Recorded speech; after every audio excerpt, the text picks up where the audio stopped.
Hey everyone, Kyle once again, and welcome back to the next episode review for Yashahime Season 2, Episode 7 now, Takechiyo's Request. And I would say it's a very decent episode, for all things considered. Considering how I mentioned the last episode was more a filler episode, but that was a pretty good one for a filler episode. It was.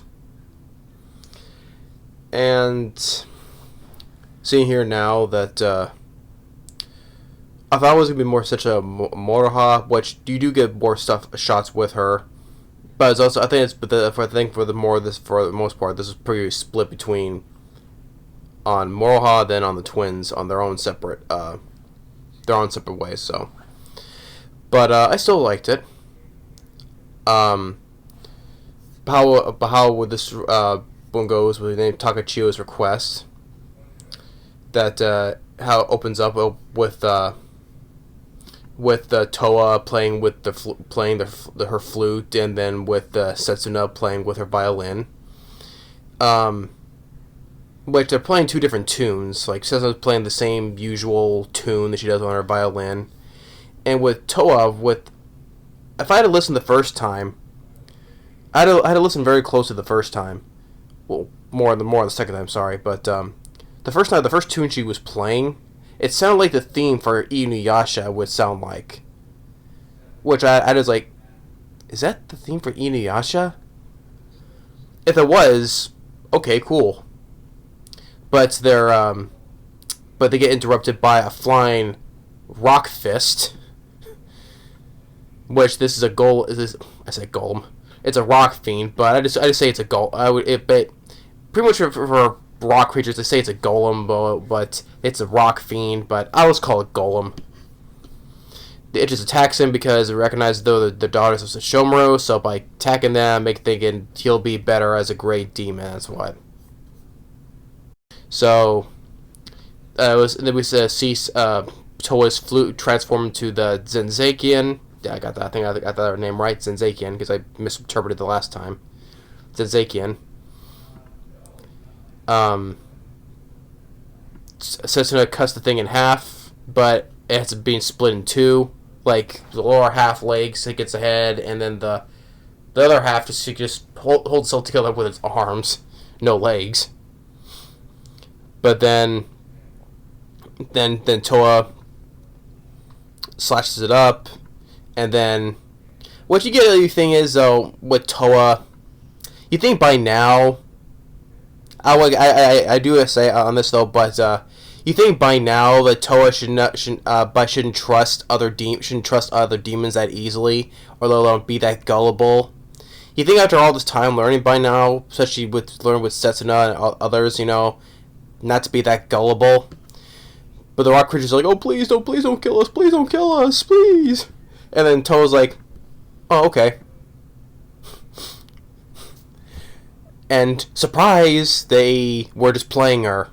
Because they put themselves back together and they were going to attack her. So yeah, I would say, yeah, with Toa, I mean, I like Toa, but yeah, this gets a part of be what's the talking thing we get with Setsuna again, though. But yeah, but you think to yourself all this time, you think that Toa would not be that gullible with other demons anymore, right? Because that wasn't the case, I guess. But the golem attacks her, and it's nice to see that the Zenzakian puts up a barrier to protect herself, and will just attack her the golem's just attacking her, but it's gonna pull. I find it funny. It's a rock creature, and it's gonna pull how a rock type Pokemon would you like Golem. It's gonna use self-destruct. I find that kind of funny. So it's gonna self-destruct while holding onto the barrier, and kaboom, Toa's fine. And then Setsuna is telling her, maybe you should just return to the other world. So, and yeah, so maybe you should just go back to the present. And then And then Setsu's saying that I will save her mother by myself. Okay, though, but I mean, it's her mother that she wants to save her. And then she says this, which I have like... and then she says, I can deal with Kirimoto on my own. I'm like, Setsuna, you got killed by Kirimoto the last time, and they had to bring you back. So you think you can and you're not fully further trained on your new Naginaga, so you think you can deal with Kirimoto on your own right now? You think that saying that Toa is being too naive. You're being naive right now, thinking you can take on Kirimoto right now. But I'm like, you just got your ass handed to you by Kirimoto in the finale. So you think you can deal with it now? I'm sorry, I don't think so. That's you being a little bit naive on that part. And you have these three little rock ones saying, "Oh, we'll be back. We'll bring the boss back."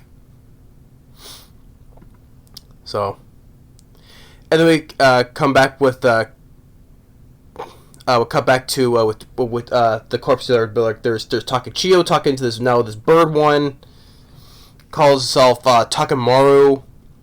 A new character. Okay. So this bird named Takemaru. And I guess you guys apparently it's somehow related because it's kind of like the beginning of the first name kind of sounds the same. Taka, you know. So then we hear we cut to this cave where these faces in this cave which they're talking about they talk about Kagome, you know, the legendary priestess who purified the Shikon jewel. So these glowing eyes, these faces in the cave, the glowing eyes, and yeah, they talk about Kagome, saying the priestess has a daughter, and who's been popping up, and then she calls saying, which there's this thing in here that's talking to them, which I can already see that's Moroha talking to him and wearing a disguise. Yep. So the faces are inaccurately talking about her, saying she's a quarter demon. So she can be. Since she's a quarter demon, she can be beaten. Be beaten easily. And then they're talking about the father Inuyasha who brought down Naraku. Nice to mention the name Naraku. Okay. So and then it sounds and then this is aggravating Moroha. So saying that but since they have Kagome's power. She has Kagome's spirit power. They don't want to die by being purified by her. And then Moroha just like, oh, that's it. She's basically, screw this. I've had enough to do with this disguise. Like, say that I don't have that kind of spirit power. And then I love the fact that all the faces, well, they can move on their own in the walls, right? And they basically oh, she's gonna purify us. Basically, they just. I just find this funny, like, oh no, it's her, and then basically they just basically screw this. They get the fuck out of there. Basically, they somehow they create a portal for themselves and they escape. Okay, I'm interested to. Will we see them again? I'm interested to see what those guys were. But I'm like, oh shit, she's here. We were talking to her the whole time. Oh, we're out of here.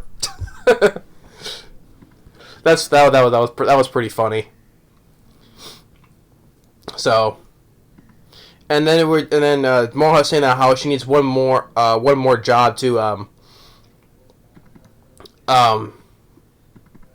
they need she has one more job to do to pay off her debt. So it looks like now she's closer to finally paying off her debt to Jubei and being free once and for all. So, and then Takechiyo pops in, which. Kind of like what Shippo did, you know, how he was a big yellow balloon, right? Well, here Takechiyo is much more smaller, but a green balloon. That was kind of funny. And saying that she has a job for her, and saying with this one job, you pay one Rio, and then you can finally pay off your debt. It's saying it's a bodyguard job. So Takechiyo wants to hire her to be his bodyguard. And then we come back with Rion and Riku. Sorry. Since Riku's gonna wait outside while Rion goes talk to Zero, go into her place because, since Riku, Kiryumaru can see and hear through him, so that's why he's not going. So that's why. So that's why he can't show himself. But Rion's going to her place, seeing that, she's going to talk to her aunt, because that's why she's the daughter of Kiryumaru, so that makes her aunt. Finds a mirror, talks to her. Zero's asking, how'd you get out of Mount Matsubi? And saying that Lei Setsuna, Lei Setsuna used her Yukari no Takakuri. That's the name of her new Naganaga. I used to call it by Naganaga because saying the whole proper name is, but that's what it's called. Yukari no Takakuri. So that's what happened. She severed the fate that tied her to the mountain, and Zero seeing how it's a bit surprising because she can withstand without using of her blood blade, but saying that she must hurry because since she can sever fate now, she must hurry. So that way, because since she's still tied to Rin, she must hurry. So she doesn't have much time. So, and it's saying that Rion say that she gave Toa the Kyokyon root and the Zenskin. I said probably a few minutes ago. Now I'm starting to misinterpret it already. God damn it. Zenskian to Toa.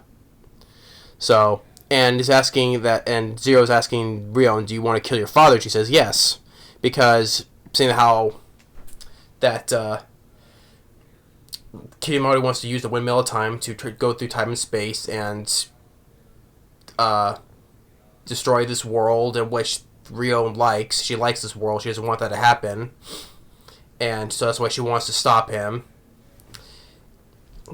Basically talk about the degenerate age. So, and is asking her aunt, saying that, can you stop Kiryumaru? And it's like, well, since I cut my ties with him, but she'll take it under advisement. Basically, she'll think about it. So, even though she's a puppet, but it's nice to see you. Even though she's saying that Rion's a puppet, it was nice to see her one last time. And also, forgot to mention, while Zero's talking to Rion, we see her rainbow pearls are flying around her. Okay. Guess what? I have to mention the guy because she's talking to her, and all the rainbow pearls are flying all around her. So it was funny that she's outside a distance away from her house, but okay. So, and then he's saying that, but she wants to give Rika the message next time they meet that Toa basically will die. And Riku doesn't like that because Riku likes Toa. So, and they say that they must save her. Basically, saving Zero. Okay, so basically, because how she's unable to move forward for several hundred years. Well, because since she created the rainbow pearls, but with her tears and basically whatever you can say humanity left out of her, that's why she hasn't filled anything. So they said they must save her. And then we come back to Toa playing her flute again. It looks like it's a different tune, and it's saying that how Setsuna does that she hate being with her. Well, the thing is, though, that Setsuna wants to protect her, but at the same time, Toa doesn't think she doesn't treat her like a sister. But she's thinking what Riku said, that, you can't protect Lady Toa on your own, with the way she is, so. And then next, we cut back to Kohaku. Nice, see him again. Staring at the Tree of Ages, and Hisui comes in, saying that, something about a request that the leader of the Demon Slayers in the North, which we saw in the previous episode, where Gyokoto was delivering something to this old guy. He's a leader of a different Demon Slayer tribe. So what the quest is, and which I forgot. I get a little confused. Dialogue right here is saying that Kohaku is saying that this leader of the Demon Slayer, which we saw in the last episode. He said he's the one who trained me. Which I'm not confused, wasn't your father the one who trained you, the one along with your sister Sango, before you got brainwashed by Naraku and killed him? Weren't you the one who were trained by your father and your sister too? I'm like, that was like a bit confusing there. I mean, we haven't seen this guy before. You're saying he's the one who trained me to become a demon slayer. I'm like, didn't your father and your sister help you become a demon slayer? I don't know on that though. I'm like, that seemed like it was. We haven't seen this guy before, so he's the one who trained me. I kind of think that's a little iffy on that part. So then, seeing that how Toa and Setsuna about the request, they want to take him with us, but they say the Kawako said he'd like to, and then we come with Moroha talking with riding on Takechiyo, heading to this opposite side of Mount Hakone and to the place called Mamma Mia Island. That's basically where Takechiyo was born from, and said that he was the young lord of that place, but he's saying young ex-lord though. So, and I guess he said that he was, and by explanation is saying that he was cast out due to some family feud, I guess. So, but that's why they're going over there to basically to restore your position as a young lord. And then we come back to Toa once again, playing another tune on her flute, and then all of a sudden, okay, Hisui just all of a sudden just throws the Hiraikos right at her. So that, but he was told to do that, say that, that's saying how Toa would not back down. So they say that it's basically a train thing from that, and you say, oh, why should I run from that? No, then Kohago shows up, no, because you dodged it. It's saying that, he's saying that Toa, that, she always, she never runs away, she always, never backs down, never runs away, always dodging it stuff. So, and then we come back with Hisui talking with Setsuna, saying that how she hadn't fully mastered her Naga yet because she hasn't mastered because she lacks awareness. But and Hisui's talking about to master a weapon, Setsuna needs to build trust with that weapon. It's kind of like which you get a little flashback saying how Sango gave her son her Hiraikotes, because how back in the Inuyasha how during the time when Sango, in that episode where she had all those demons that she killed with the Hiraikotes and trying to repair it though, and she had to build trust with that Hiraikos again along with those demons that she slayed with. So so you get like something like that, building that trust again, building a trust with that weapon on using it. So, and like I said, we cut to with Sango giving her son her Hiraikotes, building a strong bond with it. So yeah, he's trying to do the same thing with telling Setsuna to do the same thing, build trust with your weapon, bond with it. Then we come back with Moroha and Takechiyo. They arrive at the island. It does look like the island does resemble. That's their species, you can say. And then we see Hachi. Yay! Nice to see Hachi again. And along with the bird Takamoro, Takechiyo's vassal, you can say. And and then I like how Hachi was surprised to see Moroha, because basically for the time last time Hachi saw Moroha is when Kagome gave her to Hachi to protect her away, gave it to the Wolf Demon tribe, and so that's why Hachi is surprised to see her, and although there's another thing is though, and another way when um, Moroha was saying, "Oh, how do you know? You know my mom and dad, right?" And then Hachi, I keep saying Takechiyo. God damn it! I'm used to saying, but because Hachi, he's saying that we lost fine people, and since he wasn't, since he left with Moroha during that time, he didn't get to see it though, so he assumes that they're dead. I'm like, well, you don't assume that they're alive?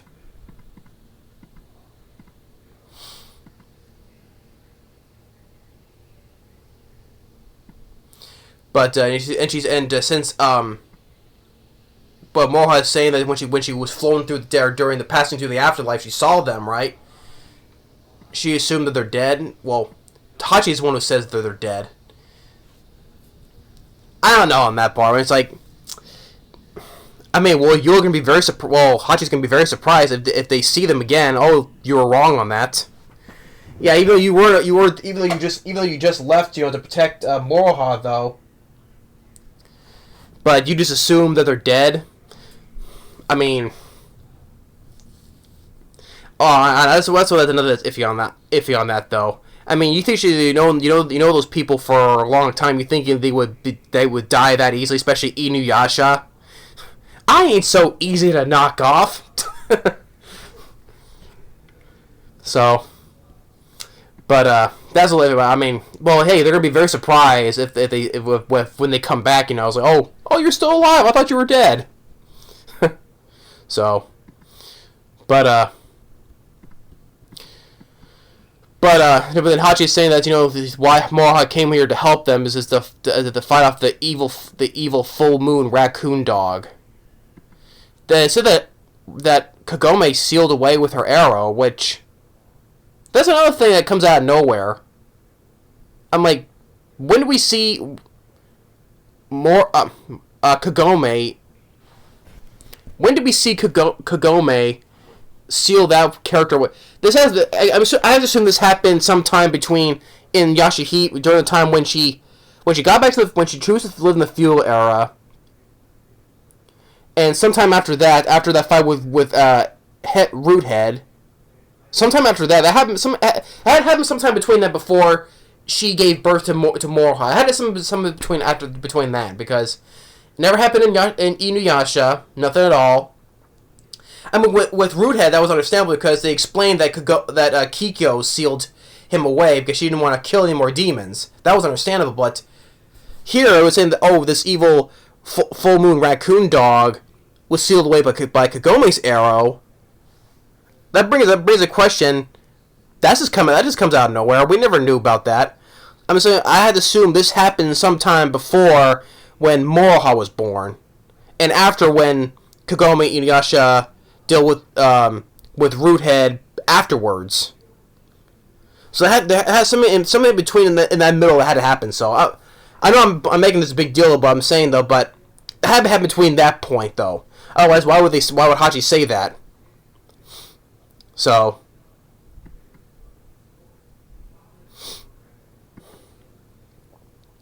they say, since Moroha's the daughter of Kagome, we should win. So, and then we come back to it was cool to see Kohaku doing a little training with Toa. Nice to see that, really nice. And they're doing a little training, and then Kohaku saying dodge Toa, but she doesn't. She doesn't dodge. And he's saying, I told you to. But and he's just telling her that you're not good at dodging because you don't consider running away as an option. So yeah, he says that you just really have this hateful thought of just running away, thinking that running away is cowardice or something like that. Well, that's what I think. But deep in your heart, you think that you regret running away. And then, again, another thing that's with Kohaku, he says that Kohaku is saying that there are two people that reminded that who never ran away, and that was Sesshomaru and Kikyo. So that's what he kind of looked up at how they always were they were always strong and never ran away from anything. And same thing with Toa though, but she's doing a little bit more reckless though. That's why. So, and that's why she doesn't want to run away, because the reason why she doesn't want to run away is because probably think of what happened when she was the time when she was separated from Setsuna when they were kids. So when they were little, maybe that's why. And they decided they want to take Setsuna with them and not Toa. And then once we come back to Moroha again, they're at the palace. There's this floating eyeball that acts like security, and they said, "Oh, maybe we should just strategize and think about what should we do." But then Moroha, of course, being impulsive as she is, like she's just like her father, being impulsive, impatient, whatever, just doing things without thinking. And what she do? She runs towards it, and she gets caught with this eyeball thing that she can't move. So yeah, she's definitely more like her father, less like her mother. I mean, I don't think there's wrong with that. I think it's funny though, but I was just saying that. Well, that's just how she is. She definitely is more like her father, and then more like you can see like raccoon dog soldiers are coming out. And Moroha goes, oh shit. And then once again, okay, this is becoming redundant. Okay, the first time that was fine. Now we see Toa playing the flute once, like the fourth time we see now. Okay. I mean, okay, the first time fine, second time okay, but then you do it the third time and the fourth time, okay, this is becoming redundant now, and especially in one episode. So yeah, I gotta say that part though. So Setsuna's telling her that she's gonna go with Kawaku to this place and where there's snow, and Toa's saying, you know what, okay, I'll just stay here so I don't cause any trouble. And then Setsuna goes and says, it's okay to let go of your hand. Kind of breaking up what happened when they were kids, when they were separated from that forest fire. When Toa let go of her hand, bringing that up. And then the rock golem comes in, a bigger one, with the little guys there. There's a bigger guy shows up, fighting them, and Toa saying dodge when she used her skirt of swallows, but she severs an arm, Toa cuts it in half, and then Toa kind of freezes in place when and then the rock ogre, I say golem, but I say now I'm saying rock ogre, shoots these rocks at her, and then same thing with sends her flying, Setsuna. And then he's going to do the same. This rock ogre is going to do the same thing, self-destruct on himself, and then Toa uses her powers to absorb the demon energy and uses her twin Azure Dragon Wave, blows it, just demolishes it, and then now she comes to realize what she's saying. That's saying, I'm always using Setsuna as an excuse for my own weakness. And she realizes, she admits that she is so naive. So she admits that. And then all that, Toa, Rion and Riku are there. They're watching her, saying that, their relationship is not a protector. She's the one who needs protecting. So, holy crap, Jesus Christ. I'm 30 minutes based on this episode. God damn. I didn't expect this episode to be this long, I guess. This review to be this long, I mean. 30 minutes in, jeez. Well, I guess I had a lot more to describe than I had to. I apologize for that, but I mean, to say it appears, it's a decent episode though. But I thought I had more nitpicks, like I said. I didn't think I would have more nitpicks than I have. I mean, first of all, yeah, Toa playing the flute 4 times in one episode. Okay, this is me though, but one time, 2 times, that's fine. But keep on doing it third time and fourth time, okay, that's becoming redundant. But the first time she was playing the flute, it sounded like she was playing the theme for Inuyasha. That was fine, but continuing doing it more times in one episode, that was being redundant. And like the little couple of nitpicks, like I said, like how Kohaku was saying he was trained by this other Demon Slayer leader. I'm like, wasn't your father and your sister helped train you? And then with Hachi saying about, oh, how he just assumes that they're dead. Yeah, I know he wasn't there when it happened though, but you think of how tough Inuyasha is, and also trying to protect Kagome. You think that do you want to die that easily? But this is me though. But despite the I think I had more nitpicks in this episode than I had in other ones I did. But despite the nitpicks, I still think it was a decent episode. It was nice to see Kohaku, doing a little training with Toa. Nice to see that. The flashback, when we see Sango hand her Hirakots over to her son. Nice. Nice to see Hachi again, despite the fact he assumes that the Kagome and Inuyasha are dead. So, it's about those four faces on that wall when they were saying, talking about the daughter of Kagome and Inuyasha, Moroha, and when Moroha just revealed herself, they're like, oh shit, we're out of here. They just create a portal for themselves and they just book it. I thought that was pretty funny. And how Toa learned the lessons that she has. She admits that she is naive. Why she never runs away. She's always never backs down, always dodging stuff, but never running away probably because of what happened. That's why she always wants to protect everybody, but she can't.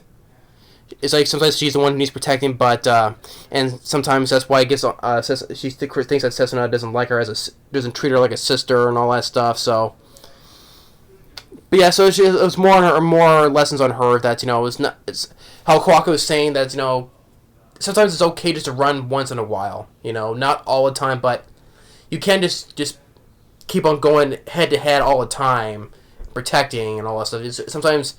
Yeah, you harbor the thought of running away, but sometimes you just need to. But it kind of plagues her mind because of what happened since she let go of her hand, Setsuna's hand, and think of running away. It's the whole thing with her, just how she is naive. And also, I forgot to mention in the beginning how she was when finding that Rago the first time, she was that gullible. Like, oh, please don't kill us. Oh, okay. I'm like, really? All this time, you still thinking that all demons are nice? No. But yeah, the next episode is continuing. But as the next episode is going to continue, what I described in the preview, it's going to continue since Moroha got caught.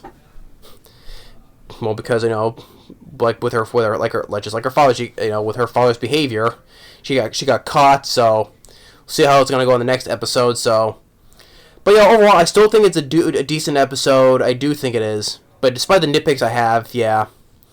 But I still think it's a decent episode. Although I think that the filler episode was better, though. But I still think it was pretty. I got a couple laughs and stuff like that.